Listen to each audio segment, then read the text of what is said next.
જે સ્થિતિ છે, ઉત્તર પ્રદેશમાં ભાજપની સ્થિતિ સૌથી વધુ કફોડી, એટલે જે રાજ્યમાં સૌથી સારું પ્રદર્શન કરીને સત્તા મેળવવાની હતી ત્યાં જ સૌથી મોટો ફટકો પડી રહ્યો છે. સમાજવાદી પાર્ટી અને કોંગ્રેસનું શાનદાર પ્રદર્શન ઉત્તર પ્રદેશમાં થઈ રહ્યું છે. ઇન્ડિયા ગઠબંધનને 80માંથી 44 બેઠકો મળી રહી છે અને એને જ લીધે જે ઉપરની ટેલી છે તે ભાજપની અપેક્ષાઓથી વિરુદ્ધ દેખાઈ રહી છે, કારણ કે યુપીમાં ઝટકો છે, મહારાષ્ટ્રમાં ઝટકો છે. તો ફરી એકવાર આપને મોટા અપડેટ આપી દઈએ. માર્કેટ અપડેટ સતત મળી રહ્યા છે. સેન્સેક્સમાં 5400 પોઈન્ટનો અધધ કડાકો.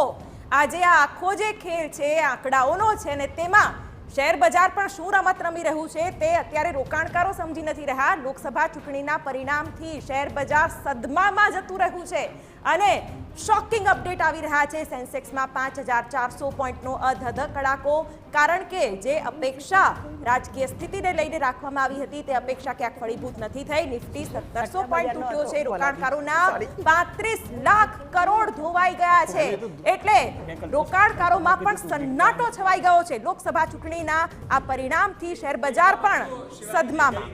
ગઈકાલે જે 14 લાખ કરોડનો પ્રોફિટની વાત હતી એક દિવસમાં, તે આજે ડબલ 35 લાખ કરોડનો લોસ છે. જે ઇન્વેસ્ટર છે એ ધારીને ઇન્વેસ્ટ કર્યા કે સરકાર સ્વાભાવિક બીજેપી ત્રીજી વાર સ્પષ્ટ બહુમત સાથે બનાવી રહી છે, તે તમામના રૂપિયા અત્યારે ધોવાયા છે અને શેર બજારમાં આ ઇતિહાસમાં રેકોર્ડ બ્રેકિંગ કડાકો હશે કે જ્યાં 5400 પોઈન્ટ, એ પણ આપ જુઓ કે ગણતરીના કલાકોમાં 3 થી 4 કલાકોમાં 5400. અદાણીના શેરોમાં પણ ક્યાંક એ શોકિંગ ઇફેક્ટ દેખાઈ રહી છે લોકસભા ચૂંટણીના આ પરિણામો બાદ, કારણ કે આટલો અધધ કડાકો.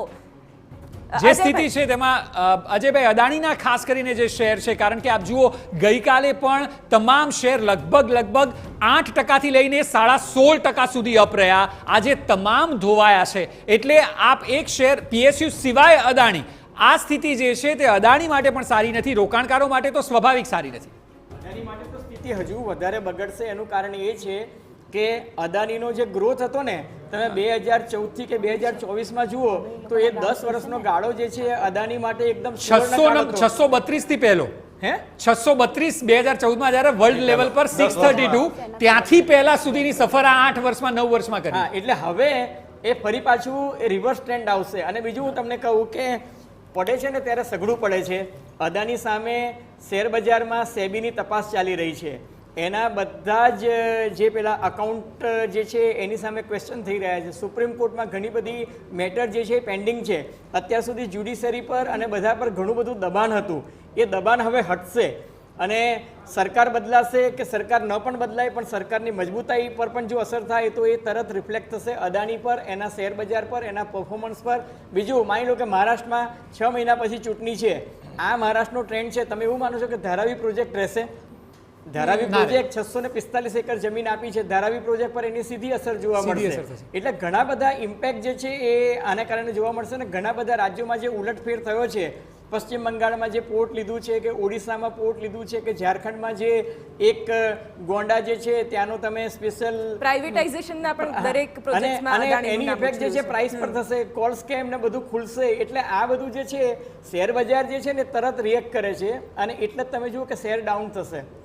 અને આ તો સર્કિટો લાગે છે. બિલકુલ સર્કિટ ના લાગે ને, લોઅર સર્કિટ વાગે છે.